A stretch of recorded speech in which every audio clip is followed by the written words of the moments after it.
I saw you, telling some of the youth, when you were signing autographs and taking pictures, like, stay completely away from the whole jail life, the whole jail scene.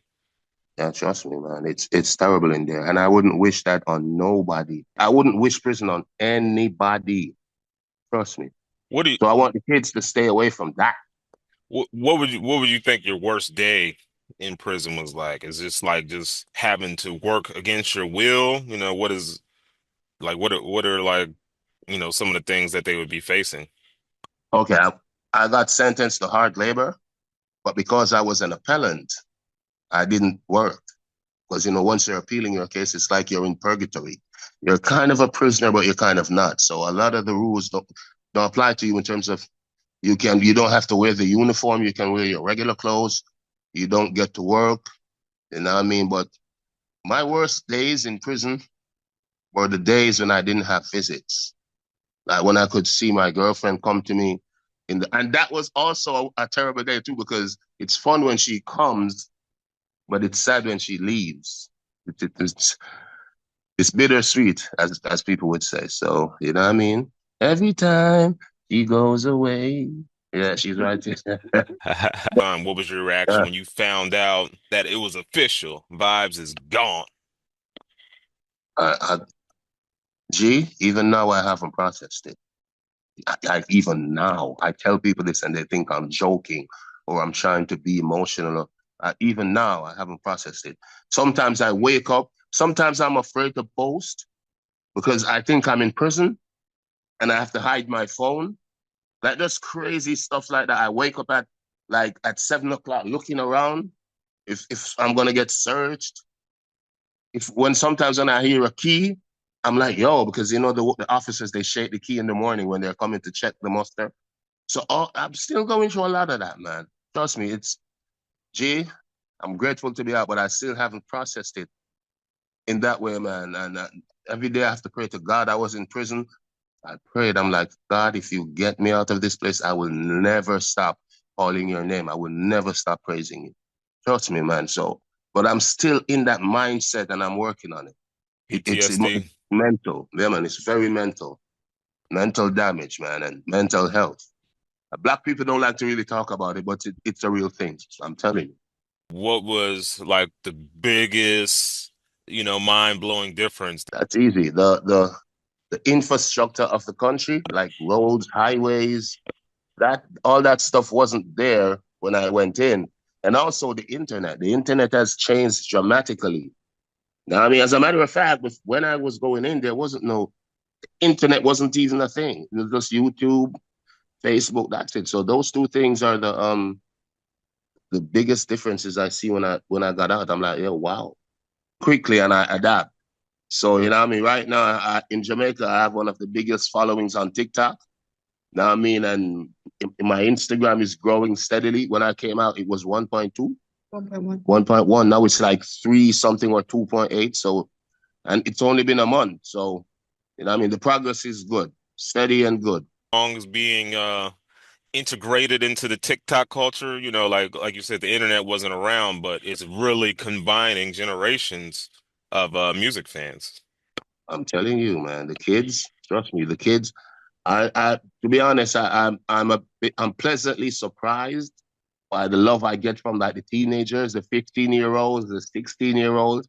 I mean, it's amazing. And it goes to show that once you do good music, it will last forever. I mean, Bob Marley died like 40 years ago, and that man is still legendary at number one on the iTunes chart.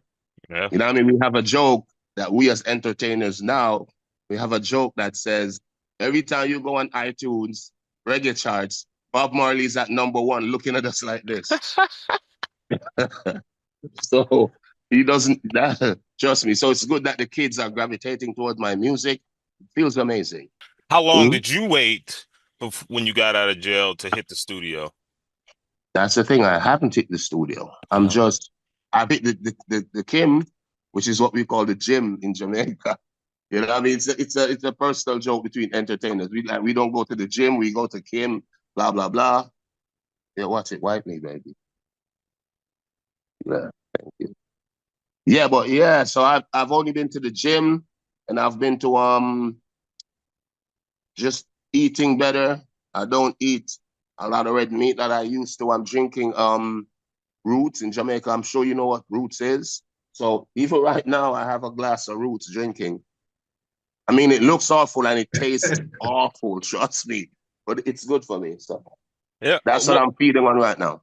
What was your prison diet like? I mean, I can't imagine that you guys had a lot of Sorry. healthy options.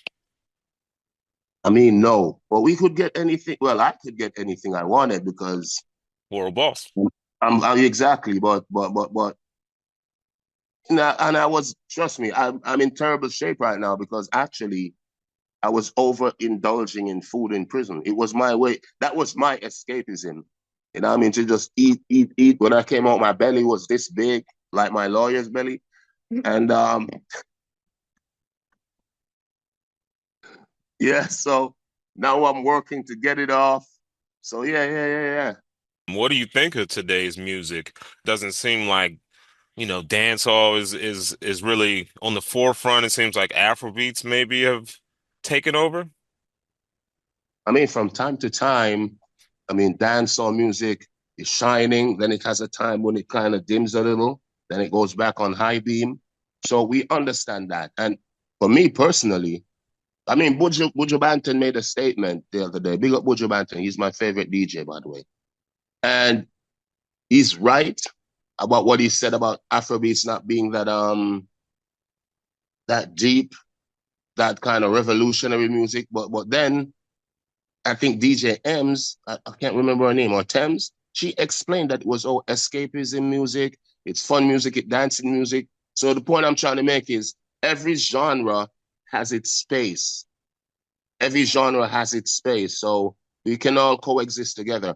And dancehall music now is been run by the kids. So I mean, I would give them some time to find themselves, to come into themselves, and then understand the difference between the local market and the international market. So I would definitely give them a few years. But there are a lot of promising stars in Jamaica. So I mean, I don't have anything bad to say because they're still growing. You were still managing to release some music from prison, were you not? That's all I could do. I didn't have any that gave me my motivation. You know, I figured out how to record. I did it on my phone with my mattress because they give you an old mattress. So I had to cut the covering off the mattress to make it flexible. It's crazy. Wrap it around my head and record and send it out. Get the studio engineers. So big up to Dunwell, big up to Red Boom. I even went gold actually from prison and Yeah. silver in the UK. Yeah. So big up my engineers, Red Boom and Dunwell. I'm an artist. Fundamentally, I have to do art. I have to record. I have to record. I figured out how to do it because a lot of at one point all the songs because I used to record a lot of songs Hmm. before I got arrested. All those songs were released, so we didn't have anything in our archives. So I had to figure out a way to record, record, and trust me, I did. Thank God, and it was amazing. At first, it was very tedious. It was very hard because I didn't figure out how to use the mattress. So a lot of the early songs they sounded metallic and they didn't sound. They sounded like you could hear the echo.